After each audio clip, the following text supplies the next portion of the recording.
Reg Boaler. And Reg has competed 4 times in 6 years at the District International Speech Contest, winning the 2015 District 96 contest in Prince George last May. And Reg went on to compete in the World Finals in Las Vegas last August. So tonight's speech is the speech that Reg delivered at the World Semi-Finals, and it's entitled Don't Wait. Please help me welcome up Reg Boaler.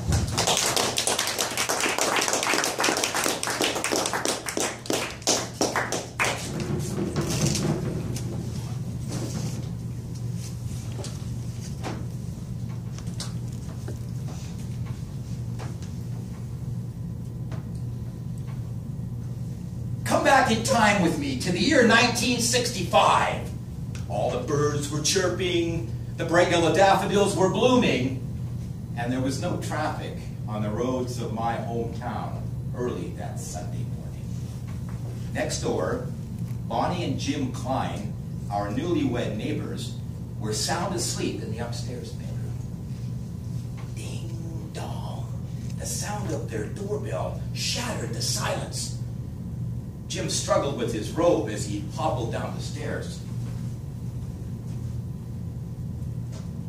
A young, tall, sad Royal Canadian Mounted Police constable filled the doorway. Jim Klein? Yes. Jim, your wife's been killed in a car accident. I'm sorry. That's impossible. Bonnie's upstairs, asleep. Jim turned and raced back up the stairs 2 steps at a time. When he reached the open bedroom door, he froze. Their bed was empty. Bonnie had quietly left to drive to the store for bacon and eggs that morning. She would never return. Madam Toastmaster, friends, and guests, because of what happened that morning, later that same sad Sunday, my mother sat me down at the kitchen table, and over the aroma of baking chocolate chip cookies and freshly brewed coffee, she taught me this lesson.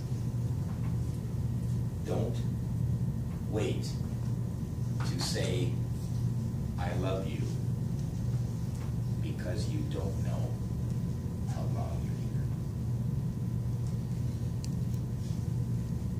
As an adult, people often ask me, how on earth did you ever get your teenage boys to let you hug and kiss them in front of family, friends, and strangers?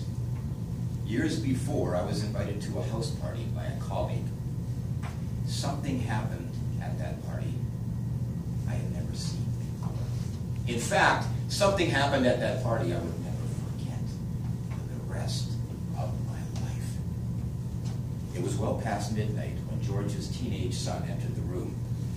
In what was obviously an evening ritual between them, George puts his arms around him, kisses him on the head, and says, "Good night, I love you." "Good night, I love you" from your dad?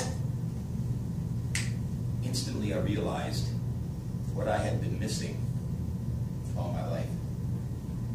Growing up with a father, but without the father's tender, nurturing touch of fatherly affection, appreciation, and loving words. I remembered my Boy Scout father and son dinner when I was 12 years old. My dad forgot to come. I was the only boy sitting at that long table without a father by his side. I felt alone, scared, my heart was breaking. The other boys laughed and made fun of me. And I felt shame. Years later at that party, I wanted desperately to trade places with George's son, because I wanted a dad like George. Driving home from that party, I made a silent vow. When I have children of my own, I'm going to show them and tell them every day how much I love them. Fast forward 15 years. It was a cold, dark, wet, and windy winter's night outside the hockey arena. Inside, all the parents were huddled together in the foyer, waiting for the boys to change after the game. You could smell the hot dogs and popcorn from the concession. You could see all the parents and siblings dressed in warm coats, boots, and gloves. You could hear the sounds of the skates on the ice from the teams beyond the glass. One by one, the boys entered the foyer. I'd always grab and hug and kiss my boys after every game. They came to expect that from me. Can you hug and kiss your teenage boys in front of strangers without a fuss? Don't wait. When my little daughter Cassie was 6, she was hosting a tea party with her dolls and stuffed animals. I walked by and said, "I love you, Cassie." There's no answer.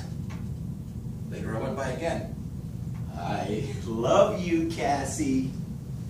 Still no answer. Later I went by a third time. "Daddy really loves you, Cassie." She turns to me and says, "Oh, Dad, you always say that!"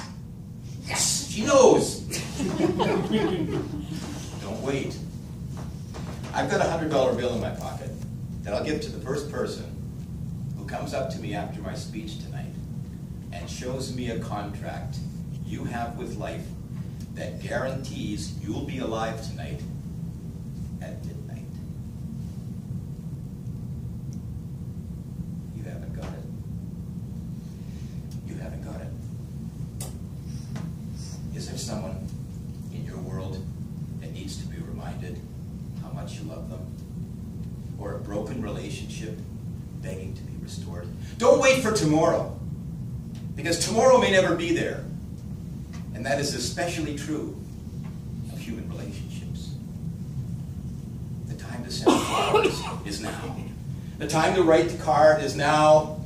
The time to pick up the phone and say, "I'm sorry, forgive me," is now. The time to say, "I love